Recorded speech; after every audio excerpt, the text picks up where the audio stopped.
सागर और नदियों के संगम पे बसी एक प्राचीन नगरी। इस शहर में खड़ा है एक भव्य मंदिर, जहाँ के कण-कण में बसते हैं विष्णु के अवतार श्री कृष्ण। जिस नगर के द्वार है अनगिनत, इसीलिए कहलाती है वो द्वारिका नगरी। जी हाँ, आज बात करेंगे द्वारिका के बारे में। वैसे तो श्री कृष्ण के अनेकों नाम हैं, एक नाम उनका रणछोड़ भी है।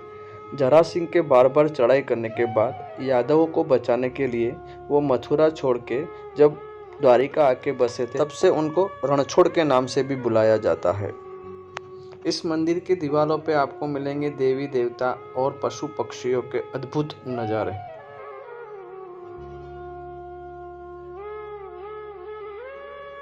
सन 1861 में अंग्रेजों ने गायकवाड़ों के साथ मिलकर इसकी मरम्मत भी करवाई थी।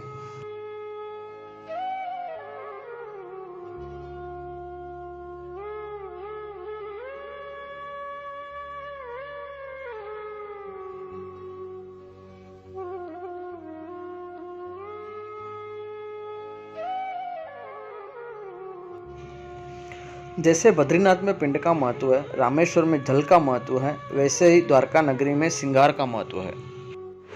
एक मान्यता के अनुसार सुना है कृष्ण एक बार एक ब्राह्मण के सपने में आए और मूर्ति को कुएं से निर्धारित समय के बाद निकालने को बोला। ये सुनते ही ब्राह्मण बेताब हो गए और उसने समय से पहले ही मूर्ति को कुएं से निकाल दिया। इसलिए इस प्रतिमा की आंखें पूरी तरह से बन नहीं पाई। वैसे तो इस मंदिर में रोजाना 10 से 12 हज़ार की भीड़ लगती है, लेकिन जब कृष्ण जन्म होता है, यानी कि जब जन्माष्टमी होती है, तब ये भीड़ दुगनी या चौगुनी होकर 1.5 से 2 लाख तक होती है। इस नगरी पे विश्वास और आस्था कभी कमजोर नहीं पड़ते। मथुरा में कंस के वध करने के बाद जब उनके ससुर जरासिंह ने बार बार यादवों पे चढ़ाई की, तब श्री कृष्ण ने यादवों को बचाने के लिए मथुरा से दूर द्वारिका नगरी का निर्माण करवाया था। सुना है श्री कृष्ण ने सागर देवता से जमीन ली और विश्वकर्मा से रातों रात द्वारिका नगरी का निर्माण करवाया था।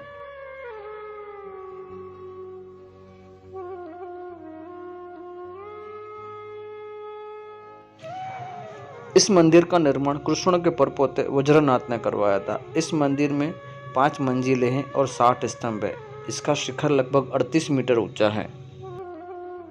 सन 1960 में मंदिर को द्वारकाधीश टेम्पल एडमिनिस्ट्री कम्युनिटी को सौंप दिया गया है। तब से इसकी जिम्मेवारी पूरी इनके सर पे है। इस मंदिर में चढ़ती है कभी कभी तो दिन में 5 से 6 बार ध्वजा।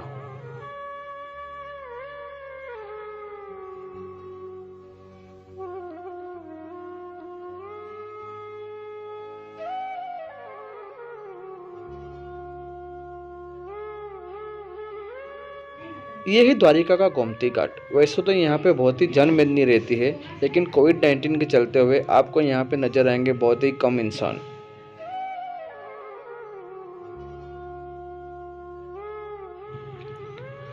आज पुरुषोत्तम मास की पूर्णिमा है और हम आए हैं द्वारिका नगरी में। सुना है पुरुषोत्तम मास की पूर्णिमा जो 3 साल में एक बार आती है, इस दिन द्वारकाधीश के दर्शन करने से इंसान के भाग्य खुल जाते हैं। यह है गोमती घाट की बाजारें। वैसे तो यहाँ पे बहुत भीड़ रहती है, लेकिन कोविड-19 के चलते हुए ये बिल्कुल सुनसान है। अगर आपको बाय रोड अहमदाबाद से द्वारका आना है तो उसकी दूरी होगी 451 किलोमीटर, जो आप 8 घंटे में तय कर पाएंगे। और अगर आप राजकोट से सीधा आना चाहते हैं तो उसकी दूरी है 225 किलोमीटर, जो आप बाय बस रूट 4 घंटे में तय कर सकते हैं। अगर आप आना चाहते हैं सोमनाथ टेम्पल, जो कि 12 ज्योतिर्लिंगों में से एक है, तो उसकी दूरी आपको मिलेगी 225 किलोमीटर, जो कि रात को ट्रेन भी चलती है 7 बजे, सुबह आपको 6 बजे छोड़ती है, लेकिन अभी कोविड-19 के चलते हुए वो ट्रेन अभी फ़िलहाल बंद है। अगर आप बाय रोड आना चाहते हैं तो आपको लगेंगे सोमनाथ पहुंचने में 4 घंटे।